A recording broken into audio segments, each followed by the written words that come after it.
अवयव और अवयवी में होता है, दूसरा गुण और गुणी में होता है, तीसरा क्रिया और क्रियावान में होता है, चौथा जाति और व्यक्ति में होता है, पांचवा विशेष और नित्य में होता है। अब आप समवाय संबंध देखिए किस तरीके से ये अवयव और अवयवी अर्थात किसी अवयव और अवयवी का जो संबंध है वह समवाय संबंध या अयुत सिद्ध है।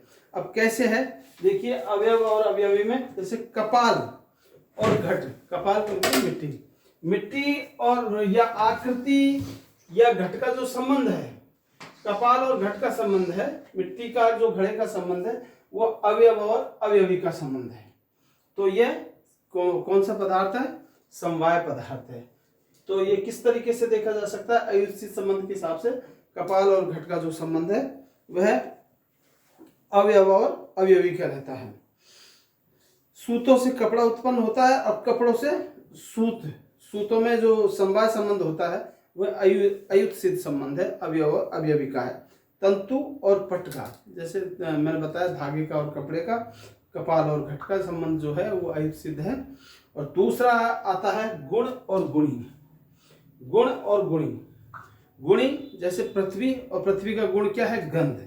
जो पृथ्वी में और जो गंध में संबंध है वो गुण और गुणी का संबंध है, ये अयुत सिद्ध संबंध है, अर्थात एक दूसरे के पूरक है, इनको अलग किया नहीं जा सकता, एक दूसरे के से ही इनकी पहचान सुनिश्चित होती है। गुण और गुणी, गुणी के बिना गुण के बिना गुणी के आश्रित नहीं, गुणी के बिना गुण आश्रित नहीं रह सकता। जैसे गंध और पृथ्वी है, शब्द और आकाश का संबंध है, शीतोष्ण का जल का संबंध है ना, ऐसे वायु का संबंध जिस प्रकार से है, ऐसे इनका जो परमानेंट जो गुण है, गुण और गुणी का जो संबंध है वो अयुत सिद्ध है।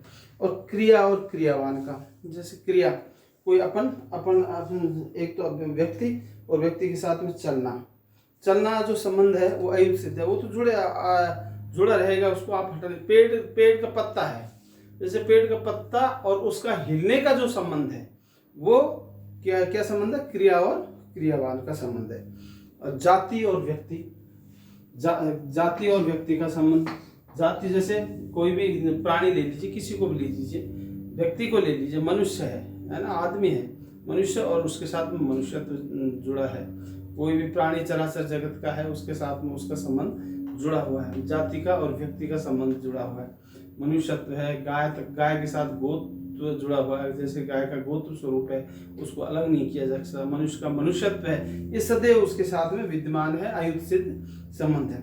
विशेष और नित्य का संबंध है। विशेष जैसे जिस प्रकार से किसी पदार्थ का कोई न कोई विशेष गुण होता है, जैसे पृथ्वी में बहुत सारे अणु परमाणु होते हैं, तो उसका विशेष और नित्य का जो संबंध है ये भी अयुत सिद्ध संबंध है। परमाणु पदार्थ का और पृथ्वी आदि जो 9 द्रव्य है उनका जो संबंध है वह है अयुत सिद्ध संबंध है। इस प्रकार के अयुत सिद्ध का संबंध जो है वो समवाय संबंध होते हैं, और समवाय वह पदार्थ है जो एक दूसरे का पूरक है, उसको विभाजन नहीं किया जा सकता। और ऐसा समवाय जो पदार्थ है वो समवायस्तु एक एव है, ऐसा समवाय पदार्थ तो एक ही है, ऐसा अन्नम भट्ट कहते हैं। इस प्रकार से ये छठा पदार्थ आपका क्लियर होता है, द्रव्य गुण कर्म सामान्य विशेष, और आज ये क्लियर होता है समवाय।